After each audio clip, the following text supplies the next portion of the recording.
லைட்டாக ஃப்ரை பண்ணி எடுத்துக்கோங்க. சும்மாவும் வந்து போடலாம். இந்த மாதிரி நீங்கள் ஃப்ரை பண்ணி போடும்பொழுது இன்னும் நல்லா ஃப்ளேவர்ஃபுல்லாக இருக்கும். ஸோ அதனால் நான் கொஞ்சமாக போட்டு நான் ஃப்ரை பண்ணி எடுத்திருக்கேன். லோ ஃப்ளேம்லேயே வச்சுக்கோங்க.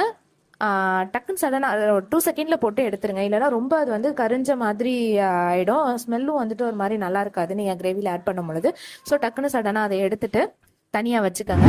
இப்போ நான் 1/4 கப் அளவு மில்க் மிஸ்ட் ஃப்ரெஷ் க்ரீம் எடுத்திருக்கேன். இது வந்து நீங்கள் கிரேவியில் வந்து ஒரு 1/4 கப் அளவு நீங்கள் ஆட் பண்ணிக்கலாம். ஆட் பண்ணும்பொழுது இன்னும் நல்லா வந்து நல்லா க்ரீமியாக இருக்கும் நமக்கு இந்த பட்டர் சிக்கன்.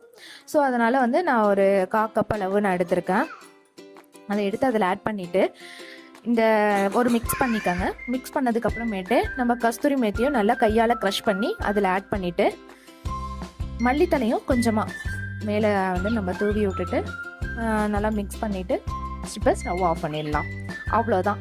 சூப்பரான ஹோட்டல் ஸ்டைல் பட்டர்